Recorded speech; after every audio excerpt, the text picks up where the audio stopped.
Hi, it's Rachel with Stirring the Deep.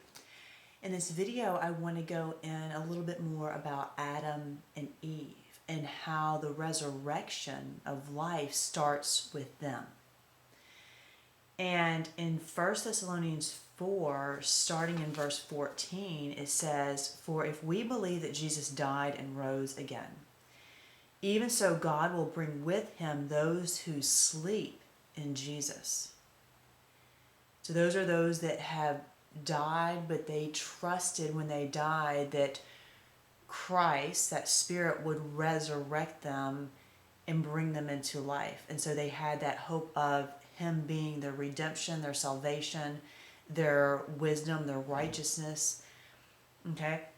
In verse 15, "For this we say to you by the word of the Lord, that we who are alive and remain until the coming of the Lord will by no means precede those who are asleep." Okay, and so that's what I'm talking about, is when this resurrection occurs, the spirits who have already been asleep, so they're in rest in Abraham's bosom, as you saw with the parable of the rich man, or the story of the rich man and Lazarus. Okay, so they're at rest, being in peace in their rest, versus those who die without having that true hope and that true understanding of wanting to give up their ways and embrace God's wisdom and His life and His mind.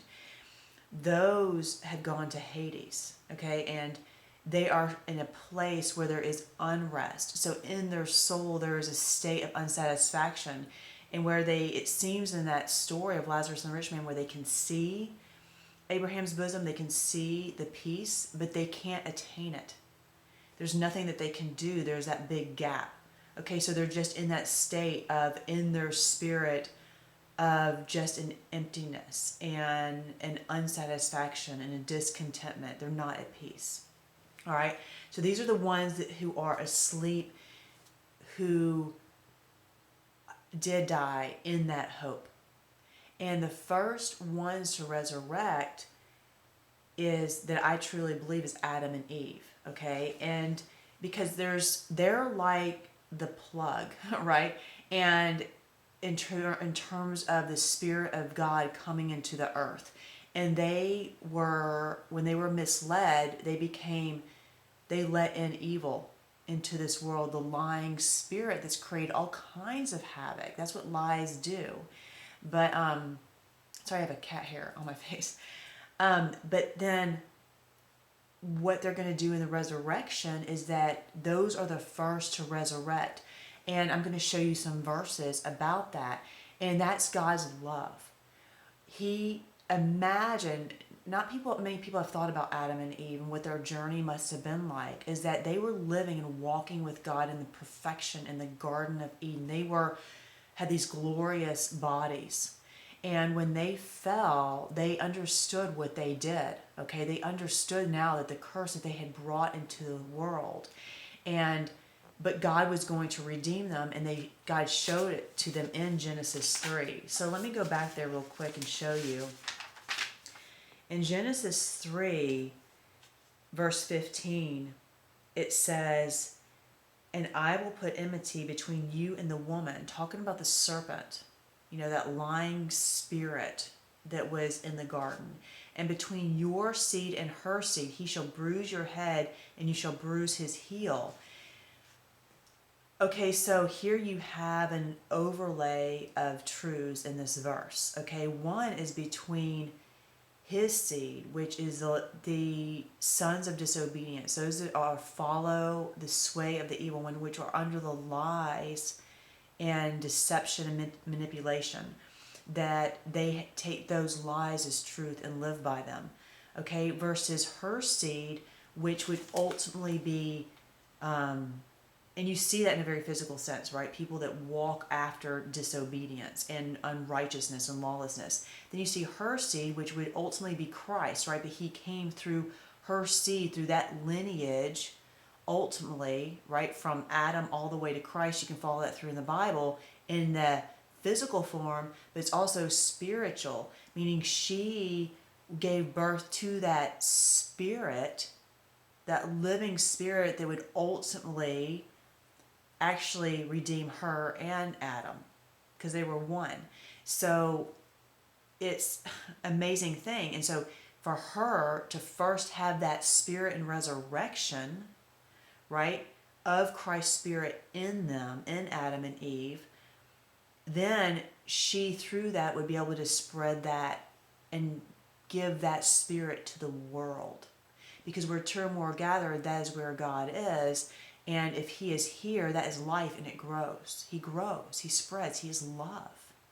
And that's why it just needs a little mustard seed, the kingdom of heaven. It starts just with it's like, female and male, it's perfect. That's all you need for life to be born, right? The egg and the sperm, the two parts coming together. And so when Adam and Eve come together in truth, life is born. And that's how they're also giving life to that spirit that will be in this world, because the spirit is like flowing through them. They're the gates. And I'm going to show you that. Okay? So this is where they were so fallen, but this is God's love and this is his mercy, that yes, because of your fall, you brought death to all mankind. I mean, that's pretty significant. And I can only imagine what that burden would be like to bear that. I mean, can you imagine bearing that? And in God's love, he said, you know what? But through you, you'll be the first resurrection. You're like, it's just the first to be connected, through which life will flow, right, to all men. They are first truly reconciled in the fullness, because when Christ resurrects in them, brings them to life, and then that will allow that life to flow to all mankind. It's a beautiful redemption for them.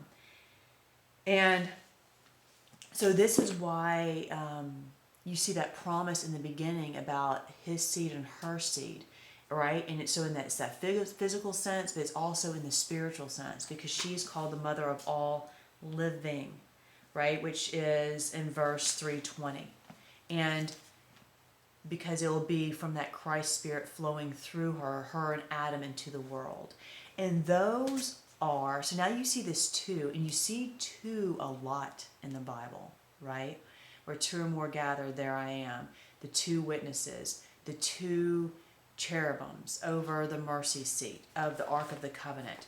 You see the two anointed ones it talks about in Zechariah. So actually, let me go right there again, because that, I believe, is also talking about Adam and Eve, because of what I just described. So with that understanding, you come to Zechariah chapter 4, and then in verse 11, it says, "And I answered and said to him, what are these two olive trees?" And remember, we're trees, right? We're described as trees. "At the right hand of the lampstand and at its left." The lampstand. And those olive trees were dropping the oil into the lampstand. Okay, that's that spirit flowing into the lampstand. And the lampstand is the light. It's the people of God, the virgins that have the oil of truth, right? And their oil, their spirit is filling them. It's coming through them, okay? And I further answered and said to him, what are these two olive branches that drip into the receptacles of the two gold pipes from which the gold oil drains? Dripping in to the pipes, right? Then he answered and said to me, do you not know what these are? And I said, no, my Lord. So he said, these are the two anointed ones who stand beside the Lord of the whole earth. And remember, Christ means the anointed one. So they are the Adam and Eve anointed. And when they have that spirit, they pour that into the receptacles. Okay?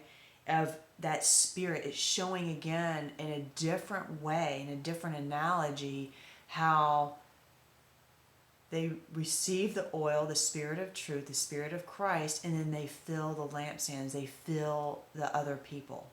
Okay, it's just that spirit flowing through them. It's sort of like there's just, again, it's like a plug. It's like they are the plug that reconciles first back to God, that allows God's spirit to come into this earth, into this death, into this pit. That's why they're the gate. And you see all these analogies.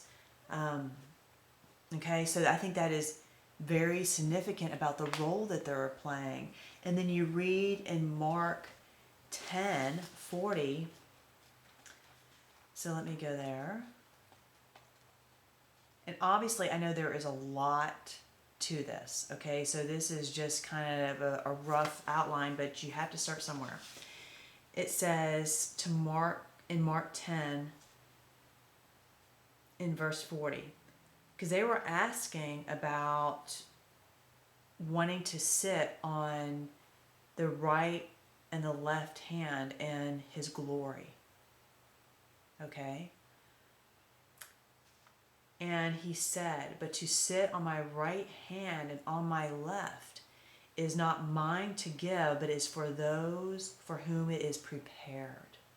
That's the anointed ones that we read in Zechariah, which I believe is Adam and Eve, because again, they were the first to fall. And as death spread through one man, Adam, so life will spread through one man, Christ. But it's resurrecting.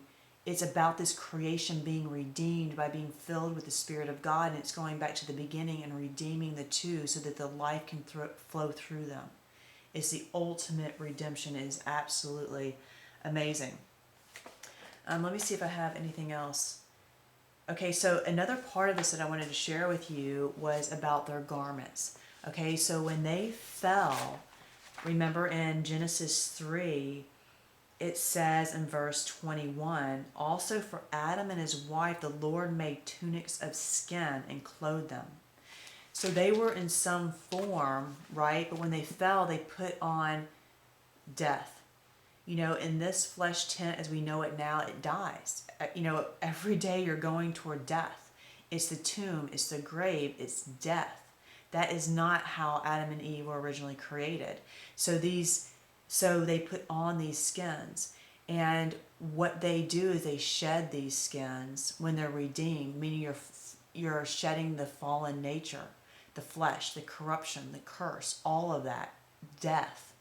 And you're put on those glorious linen garments, the garments of righteousness. It's like new skins, okay? And that's that glorious body.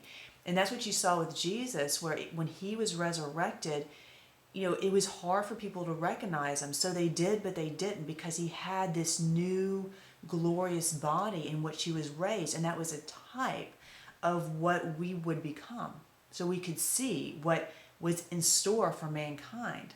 Okay, that resurrection of life. And that's what he's come to give us. And so some people will transition into that. So as his return comes, some will just transition, so they won't see death, right? Because that righteous spirit will come in and transform, you know, where other people do. And I'll go more into that in another video. But another thing that I wanted to mention here was that this is a picture of what Christ came to give.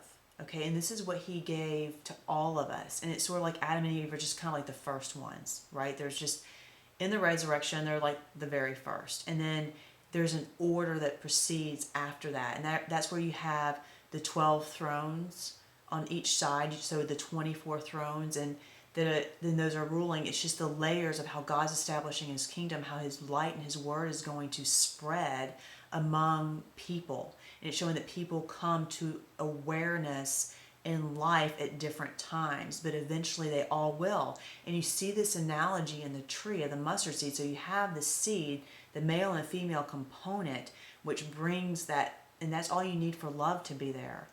And let me transgress for a minute and talk about love. And I talked about how important it is that it's the truth with love, okay? And when you have that full understanding, that's what the fullness of the Spirit of God entails, because he is love. So when Adam and Eve fell, not only were they severed from God, but they were severed from each other. And that's what you see in the curse in Genesis 3. So the love was corrupted because love fills all. Okay, so if there's any lies, any deception, any corruption, that love is tainted. And that's what was happened. So for the redemption to come, the love had to be restored, right? Between Adam and Eve, that connection between them, which is restored when they're connected back to God. Because they're connected back to God, they have that love and that reconciliation again that comes within them as they put their will aside, because they learned that. It's something that we all have to learn, right? It's just an example of all that we have to learn. And as he comes back in, then that love was formed between them. It could be, because now they had the understanding of the pure love of God, so that they could now be connected to each other. And that's why they are on the left and the right, God in the middle. That Spirit in the middle, because the Spirit is love. It is love. And that's what you have when you have two people, is what's between them? It should be love. And so when that bond is restored between Adam and Eve, that is God in their midst. Okay? And that's when that fullness reconciliation is there. So when that love is there, that is showing that the love of God that has all been reconciled. So now that love can go and pour into the world. It's beautiful.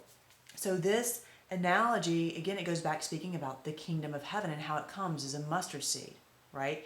Because it's the seed, the female and male component is very small. The smallest element you could have, which is between two people, right? That's it. It's going to come like that, and that's what it's showing in that Adam and Eve, right? And then that is going to give life. This two come together in love and understanding all of that, because they've been reconciled back to God. In that love, they're giving life into the world, and that tree starts to grow. So that, the different parts grow, and as a tree grows, that is how this kingdom is going to grow. But it grows, it's about people. It's about the souls of mankind. So each one comes into awareness according to what role they're playing in the kingdom. Because as the thrones are established, right, so those people come into the awareness of who they are, Christ in them, ruling in them, and thus they rule in this world. Those are the priests that rule with Christ, the kings and priests. And as they are filled with that light and that truth, and they're now speaking those words of life and having that love, because now they're projecting love into mankind, the purest of love with truth that has never been here before, because the two have never been combined. It's the new wine. So as that new wine pours forth, now they're going to affect others, and it's going to continue on, and that's how the tree grows, which is the kingdom of heaven in earth. And that's how it'll take over this earth. And that's why Christ said that he gave the keys to the kingdom. Because the keys to the kingdom, remember, is that revelation of the truth by the Spirit within. Remember, he told Peter, that's how that church is going to build. His body is built, is by the revelation of truth. Him in us revealing truth. And he gives the keys of the kingdom, which are the words, the wisdom, that pure consciousness that now you can be a part of. And as you embrace that and your soul's knit to it, you start coming alive. And that's what happened with Adam and Eve. They were able to come alive at the perfect time in the resurrection, being part of the first fruits, right? So then they would again she would be the mother of all living. It's an amazing plan, but you see the keys came from Christ. It was because of his Spirit, of him coming and bringing that pure Spirit of God in a pure vessel into death and able to redeem it all. When the perfect time, when his Spirit and the Holy Spirit would unite in people. You've had the Holy Spirit establishing the truth. Now you have that power and that light, and it's all coming together within people, and that's what brings people to life. And that's the keys of the kingdom. It is amazingly powerful things. And another interesting point just to note about this is how, Jesus is also called the Son of Man, right? Because that Spirit, right, he came from Mary. So he was a son of man, right? Of that flesh. But he's also, that spirit is also coming from a flesh. Because it's coming from Adam and Eve, right? But in their redeemed state. And so he's coming out from that. So that's another picture, right, of his spirit and the inner workings and how this plan lays out and how that spirit comes through them. It's amazing and beautiful. Till next time, keep stirring the deep. It's the one thing that changes everything else.